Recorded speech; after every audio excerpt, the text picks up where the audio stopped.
አብዛኛው የእስራኤል ከተሞች በኢራን ሮኬቶችና ሚሳኤሎች እንቅልፋቸውን አጥተው አድረዋል።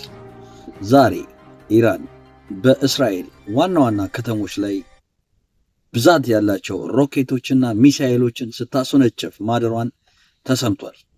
ይህ ነገር በብዙ እስራኤላውያኖች ዘንድ በአገራቸው የመከላከያ ሲስተም ላይ ጥርጣሬ እንዲኖራቸው እያደረገ ነው። ምክንያቱም እነዚህ ሮኬቶች በራዳር አስቀድሞ ከመምጣታቸው ወይንም ከመተኮሳቸው በፊት አብዛኛውን የእስራኤሉን ማህበረሰብ የሚነግሩና እነዚህም እስራኤላውያኖች ራሳቸውን ለመጠበቅ ሲሉ ከቤት ውስጥ በተሰራ ግራውንድ ውስጥ የሚደበቁባቸው ራዳር ሲስተሞች እንዳሏቸው ይታወቃል።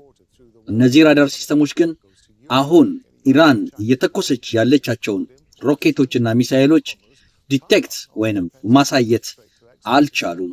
ለዛም ዛሬ አብዛኛው የእስራኤል ሕዝብ የማጥ የጭንቀት ሌሊት አሳልፎ አድሯል።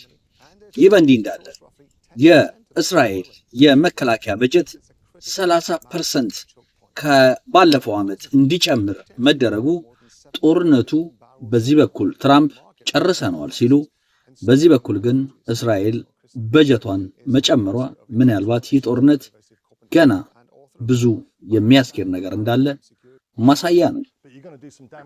አሁን በኢራን በኩል የሚደረጉ የማጥቃት አካሄዶች በመካከለኛው እስራኤል ላይ ወይንም በእስራኤል ዋና ዋና ከተሞች በሚባሉ ቦታዎች ላይ የሮኬትና የሚሳኤል ጥቃቶች መድረሳቸው ጦርነቱ እዛው ማህበረሰቡ ጋር መምጣቱ አስጊ እንደሆነ በብዙ እስራኤሎች ዘንድ እየተነገረ ነው።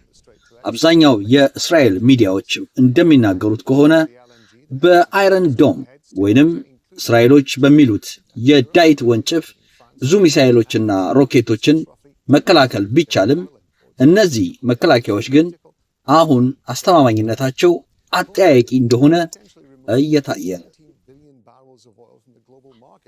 ዶናልድ ትራምፕ ከዚህ ቀደም በሆርሙዝ ሰርጥ የዓለማችን 20% ነዳጅ የሚተላለፍበት ሰርጥ ላይ ምንም አይነት አደጋ ኢራን ብታደርስ ዓለም አይቶት የማያውቀውን በቀል በኢራን ላይ እናወርዳለን ሲሉ አስፈራርተው ነበር። ነገር ግን ኢራኖች ይህ የዶናልድ ትራምፕን ማስፈራሪያ ባደረጉ 24 ሰዓት ባልሞላ ውስጥ ዛሬ 3 መርከቦች በዚሁ ሰርጥ ለማለፍ ሲሞክሩ አደጋ ደርሶባቸዋል። ይህ እንግዲህ የሚያሳየው በዚህ አካባቢ ላይ ኢራን ምን ያህል የበላይነት እንዳላት ቢያሳይም አሜሪካኖች ግን ምን አይነት የበቀል እርምጃ ይወስዳሉ የሚለውን የምናየው ወይም የምንጠብቀው ነው። ነገር ግን ዶናልድ ትራምፕ እንደተናገሩት ከሆነ ሁላችንም ትንሽ ደፈር ማለት አለብን፣ በዚህ ሰርጥ ማለፍ ካለብን ማለፍ አለብን ሲሉ ተናግረው፣ ሆኖም በዚህ ሰርጥ ማለፍ ዶናልድ ትራምፕ ከዋይት ሃውስ ቆመው እንደሚሰጡት መግለጫ ቀላል አይደለም። እሳት የሚወርድበት ሕይወትን የሚያሳጣበት ሰርጥ ነው። ነገር ግን ዶናልድ ትራምፕ አይዟችሁ፣ በዚህ ለማለፍ ትንሽ ጀግንነት ወይንም ገት ያስፈልገናል ብለዋል።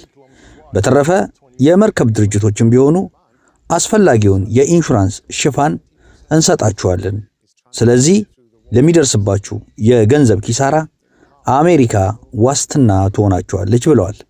ይህ በእንዲህ እንዳለ ጄ ሞርጋን ባንክ ለአሜሪካ ለምትሰጠው የኢንሹራንስ ሽፋን እስከ $350 ቢሊዮን እንደጠየቀና ይህንን የምትሰጥ ከሆነ ምናልባት ለማለፍ ተዘጋጅተዋል።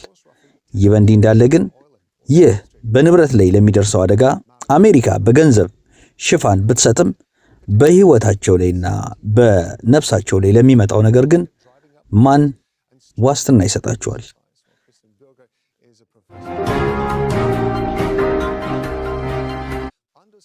ሌላው በኢራንና በአሜሪካ ጦርነት ተጠቃሚዎቹ ራሽያና ቻይና እንደሆኑ እየተነገረ ይገኛል።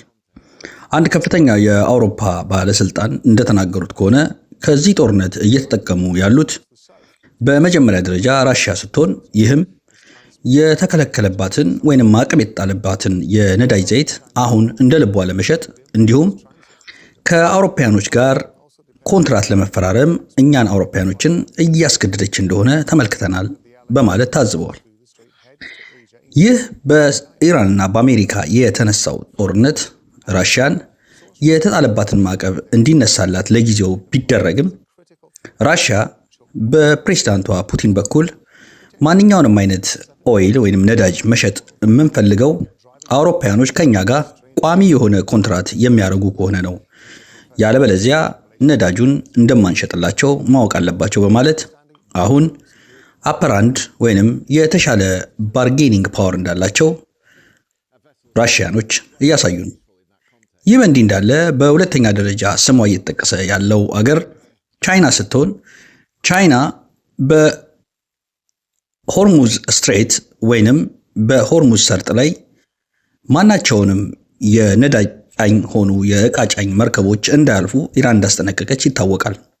ሆኖም ኢራን የቻይና መርከቦችን እንዲያልፉ ስለፈቀደች በእነዚህ መርከቦች ከባድ ወይንም ብዛት ያላቸው የድፍድፍ ዘይቶች ከኢራን በቻይና በኩል ስማግል ወይንም በኮንትሮባንድ እያለፈ እንደሆነና ቻይናም እነዚህን ድፍድፍ ዘይቶች በርካሽ ከኢራን እየገዛች በዚሁ ሰርጥ እያሳለፈች እንደሆነ እየተነገረ ነው። ስለዚህ በዚህ ጦርነት ከፍተኛውን ሚና እየተጫወቱ ያሉት ቻይና እና ራሽያ ሲሆኑ ራሽያም በሌላም በኩል የምትከሰስበት ነገር አለ።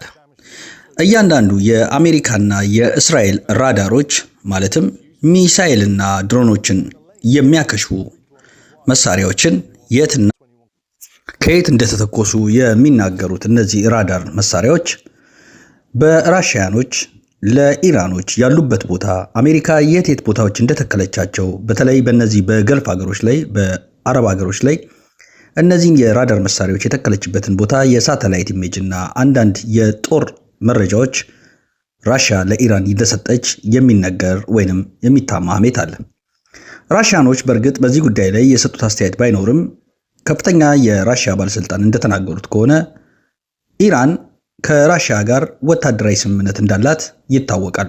በማንኛውም መንገድ ይህ ወታደራዊ ስምምነት ግን ምን እንደሚያካትት ባይነገርም አሁን በሚደረገው ጦርነት ኢራን ከፍተኛውን የስለላ መዋቅር ከራሽያ እያገኘች እንደሆነ እየተነገረ ነው። ለዚህም ነው ብዙ የአሜሪካ ራዳሮች በመካከለኛው ምስራቅ በገልፍ አካባቢ ባሉ ሀገሮች ላይ እየተተከሉ በኢራን እየተመቱ እየወደቁ መሆኑ ይታያል። ስለዚህ በዚህ እስራኤሎች ሆኑ አሜሪካኖች ከኢራን ጋር በሚያደርጉት ጦርነት ኢራኖችም ሆኑ ራሽያኖች በስለላና አንዳንድ የኢኮኖሚ ማዕቀቦችን በአሻጥር በማሳለፍ ለኢራን ከፍተኛ ድጋፍ እያደረጉላት እንደሆነ ይታወቃል።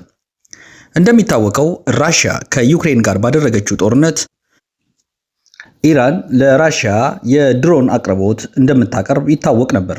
እነዚህ የምታቀርባቸው ድሮኖች በጣም ርካሽ የሆኑና እስከ $20 የሚሸጡ ሲሆኑ እነዚህን ድሮኖች ደግሞ በሚሳኤል ለመከላከል እጅግ ውድ የሆኑ የሚሳኤል ራዳሮች እንደሚያስፈልጉ በዩክሬን ጦርነት ታይቷል። ይህም ነገር ዛሬ ላይ ራሽያኖች ለኢራን የተለያዩ ወታደራዊ ስለላ መረጃዎችን ቢሰጡ ብዙም የሚያስገርም እንዳልሆነ አብዛኞቹ ሰዎች ይስማማሉ።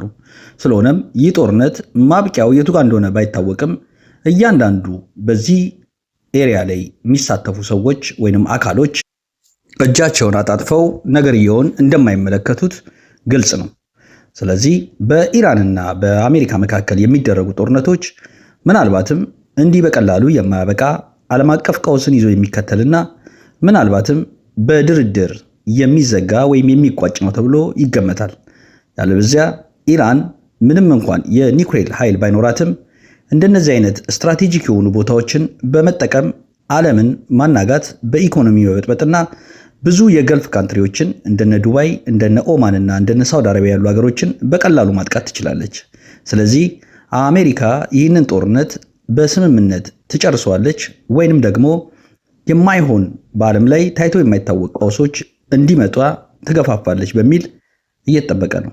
ያም ሆነ ይህ ዓለማችን ላይ የምንመለከተው ነገር በሙሉ ጦርነት መጀመር እጅግ ቀላል የሆነ ሲሆን ጦርነቱን ማብቃት ግን እጅግ አስቸጋሪ እየሆነ መጥቷል።